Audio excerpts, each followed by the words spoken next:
এখন বন্ধ করা হলো, কার নির্দেশে করা হয়েছে এবং কেন? আপনারা জানেন বিগত কালকে একটা শরৎ একটা অবাঞ্ছিত ঘটনা ঘটে গেছে ক্লাসের শহরে। তো এটা নিয়ে বিভিন্ন তরফ থেকে থানা অভিযোগ গেছে।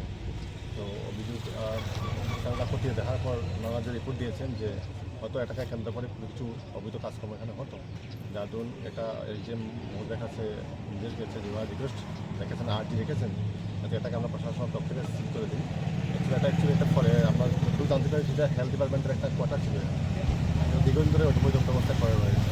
তো অ্যাকর্ডিংলি পুলিশের অনুরোধ ক্রমে ল অ্যান্ড অর্ডার মেনটেন করার স্বার্থে, শহরের নিরাপত্তা এবং আইন শৃঙ্খলা রক্ষার স্বার্থে এসডি মহাশয়ের নির্দেশ অনুসারে আমরা প্রশাসনের পক্ষ থেকে পুলিশ এটা কতদিনের জন্য বন্ধ করা হয়েছে না অনির্দিষ্ট? এটা অনির্দিষ্ট আর কি ফার্দার অর্ডার এটা হেলথের জায়গা অর্ডার যদি এখন পুলিশ কিছু করতেছে আমি প্রশাসন দেখবে আমাদের রিকোয়েস্ট লাগবে এবং পুলিশ থেকে কর্মকর্তা লাগবে। আমরা দেখলাম যে এটার ভেতরে বেশ কিছু অস্ত্র শস্ত্র পাওয়া গেছে, এগুলা কি করছেন আপনারা? এগুলো নিয়ে তার কিছু করতে হবে, এগুলো পুলিশ আপনারা কি পুলিশের কাছে জমা দিয়ে? অবশ্যই এগুলো তো আমরা রিকভারি করবো না, এটা পুলিশ সিজ করবেন, চালিয়ে বানাবেন, এগুলো থ্যাংক ইউ স্যার।